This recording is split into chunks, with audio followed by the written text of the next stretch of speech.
سلام، درود بر شما، وقتتون بخیر. یه ویدیویی میخواستم براتون بگیرم در مورد تمرینات صدا سازی. یه مبحث دیگه رو توضیح بدم که یکی از شما مبحث رو عوض کردید. سوالی داشتید که دوست داشتم این سوالو در قالب یک ویدیو جواب بدم که بقیه شمایی که میبینید ازش استفاده ببرید. سوال دوستمون چی بود؟ اینکه تلفظ صحیح حرف ش چی باشه؟ توی کامنت ها و ادامه صحبت گفتی که شما ش رو میزنی و صحبت میکنی، یه جوری به قول خودتون گفتید، نوشته بودید سوت میزنید انگار با صحبت کردن. حالا این سوت زدن رو حلش میکنیم. دلیلش چیه؟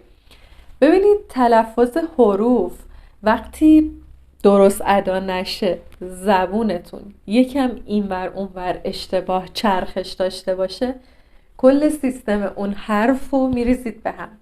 حالا من در مورد حرف ش براتون صحبت میکنم، ولی به ترتیب. حالا اگر شماهایی هم که دارید میبینید تلفظ حرف دیگه یا دوست داشتید زودتر بگم، کامنت کنید.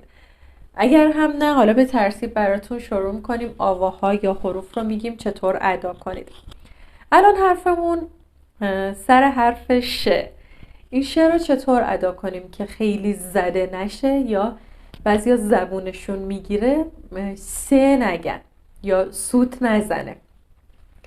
بچه‌ها همین الان شما یه تکنیک، حرف ش رو میخوایم بگین، شروع کنید زبونتون رو یکم کجش کنید، خیلی کم، نوک زبونتون یکم رو به پایین باشه و بذارید جلوی دندونهای فک پایین. نیاز هم نیست دهنتون رو کلی باز و بس کنید، نه، عادی. پس چی شد؟ یکم نوک زبونتون میره رو به پایین، روی دندونهای جلوی فک پایین و میگید ش ش.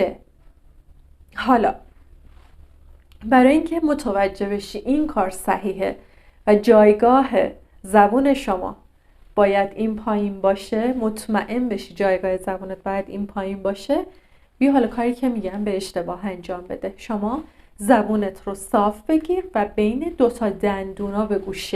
اصلا نمیشه، میریزه به هم. س س س.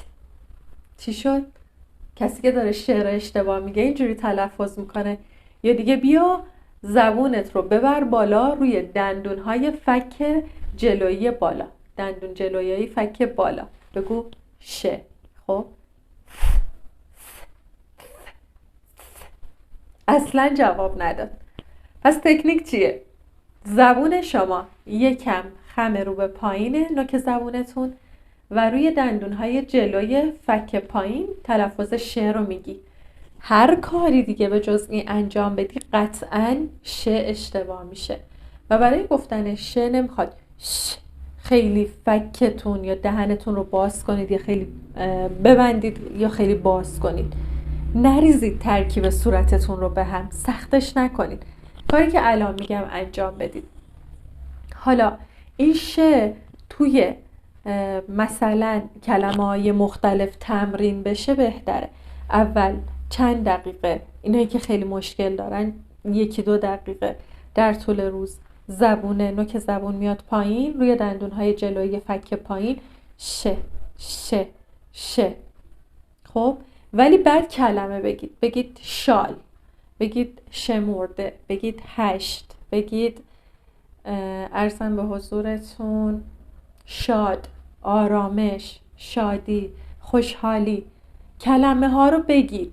اگر دیدی داری سوت میزنی به قول خودت یا دیگه خیلی جا به جا گفتی یا مثل حرف سه تلفظ کردی، بدون زبونه سر جاش نیست و یه جایی داری اشتباه میکنی، یا بردی زبون رو بالا روی دندونهای جلو یا آوردی پایین یا دهنتو خیلی زیاد باز و بس کردی.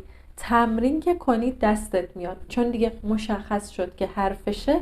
زبون شما صاف نیست، رو به بالا هم نیست، نوک زبونتون رو به پایین، روی دندونهای جلوی فک پایین. به همین راحتی. حتما تمرین کنید، بهم بازخورد بدید دوست داشتید یا نه که به شما هم تلفظهای حروف مختلف رو یاد بدم. کامنت کنید نظراتتون رو، مثل 2-3 تا دوست عزیزی که خیلی فعالن. شما هم لطفاً فعال باشید. با یه ویدیوی دیگه شما رو به خدای مهربون میسپارم. سابسکرایب و حمایت فراموش نشه. دوستتون دارم.